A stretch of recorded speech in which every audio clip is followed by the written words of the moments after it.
Teamster football academy তারা বয়স ভিত্তিক সারা বাংলাদেশের জাতীয় পর্যায়ে টুর্নামেন্ট হয়েছিল ঢাকায়। সেখানে তারা সারা দেশের বড় নাম করা ফুটবল একাডেমিকে হারিয়ে এই টু স্টার ফুটবল একাডেমি সেখানে চ্যাম্পিয়ন হয়েছে। এটা একটা কিন্তু বড় মেসেজ, অর্থাৎ আমাদের এই উত্তরাঞ্চলের আমাদের ছেলেরা, আমাদের তরুণরা, তারা কিন্তু ক্রিয়াবান্ধব, ক্রিয়ামুখী এবং তারা ফুটবলকে ভালোবাসে।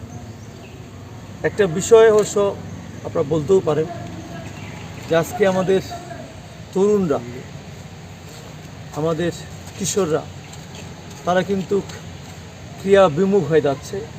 বিশেষ করে সামাজিক যোগাযোগ মাধ্যম সহ বিভিন্নভাবে তারা মাদকাসক্ত হচ্ছে।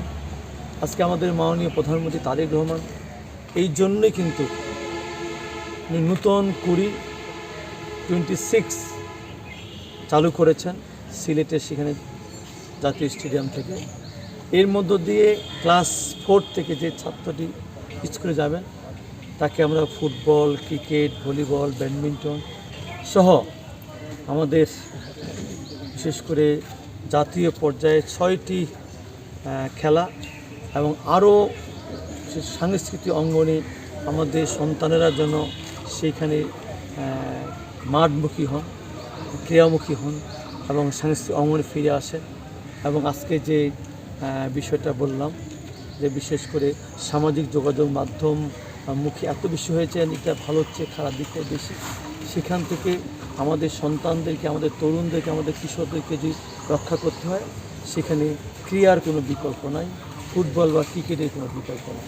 সেক্ষেত্রে আমি মনে করি আমরা এই নতুন করি, সেখান থেকেই আমরা অন্তত এটুকু বিশ্বাস করি যে আমাদের সন্তানেরা অন্তত স্কুলে হোক, বিকালবেলা হোক, তাদেরকে যদি আমরা এইরকম 4-5 ঘন্টা যদি তারা মোবাইলের বাইরে আমরা রাখতে পারি, আমার বিশ্বাস তারা আগামী দিনে একটি নতুন বাংলাদেশ এগিয়ে নিয়ে যাবে।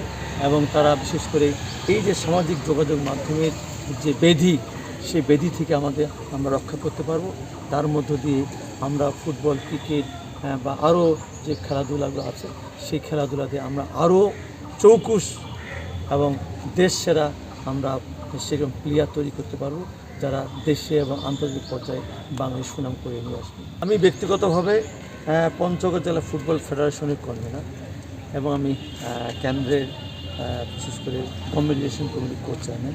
সেক্ষেত্রে আমাদের মেসেজ একটাই, মোবাইল ছুঁড়ে ফেলুন, খেলার মাঠে ফিরে আসুন এবং যার মধ্য দিয়ে আমরা সুস্থ জীবন দিব, স্বাভাবিক জীবন দিব এবং আপনাকে আমরা রোগমুক্ত জীবন দেব, যেটা একমাত্র খেলাধুলায় সম্ভব।